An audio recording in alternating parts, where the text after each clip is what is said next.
Mae Miss Erin yn cynnig profiadau newydd i'r plant bob dydd, ac mae'n sicrhau bod gweithgareddau yn y Cylch yn herio datblygiad pob plentyn. Mae'n annog y plant i fod yn annibynnol, ac yn ei harwain trwy gynnig geiriau cadarnhaol iddynt dyfalbarhau a chredu ynddyn nhw eu hunain. Mae'r ffordd mae Miss Erin yn rhyngweithio gyda phlant y Cylch yn dangos ei chariad at ei gwaith a thuag at y plant. Mae'n cynnal amser stori yn wych wrth ddefnyddio stymiau a gwahanol leisiau, gan ddod â'r stori yn fyw i'r plant trwy ddefnyddio props a chaneuon yng nghanol y stori, gan wneud i'r plant deimlo i fod yn rhan o'r stori. Mae Miss Erin yn cymryd pob cyfle i ddatblygu a dysgu mwy.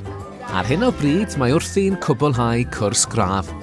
Mae hi bob amser yn barod i rannu'r hyn mae'n dysgu a gwneud newidiadau i lawr y Cylch sy'n effeithio'n bositif ar y plant sy'n ei gofal.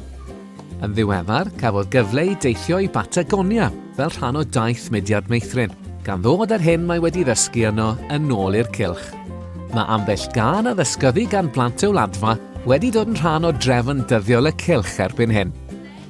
Mae Miss Erin a'r tîm yn credu'n gryf mewn datblygu amgylcheddau, yn defnyddio adnoddau naturiol, ailgylchu ac ail-ddefnyddio adnoddau sy'n rhad ac am ddim o'r gymuned mwyn rhoi teimlad o gartre i'r plant.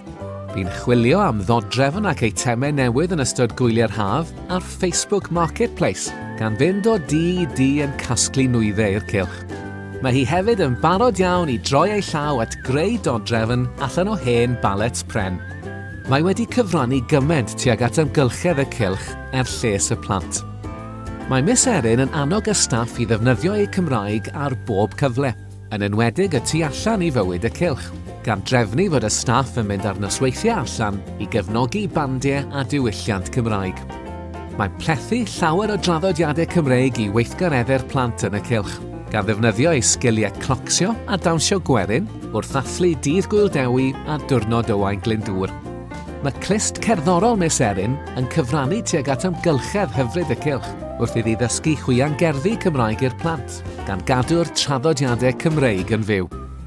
Mae'n mynd tu hwnt i ofynion y swydd wrth roi cefnogaeth ychwanegol i rieni sy'n dysgu Cymraeg, gan roi arweiniad iddynt ar y camau nesaf ar eu taith iaith, a roi cymorth iddynt i fagu hyder yn y Gymraeg wrth ddysgu'r iaith ar y cyd gyda'i plant.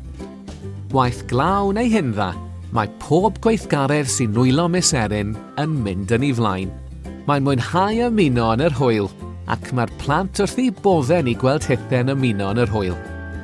Mae'r cariad sydd gan Miss Erin at ei swydd yn amlwg, gan ei bod yn disgleirio pan mae'n sôn am y plant yn ei gofal, ac mae'n croesawu bob plentyn yn y bore gyda gwen sy'n llenwi'r ystafell. Mae hi'n ffrind i bawb, ac mae pawb wrth ei bodd gyda hi. Llongyfarchiadau i Erin Williams o Gylch Meithrin Bro Alun.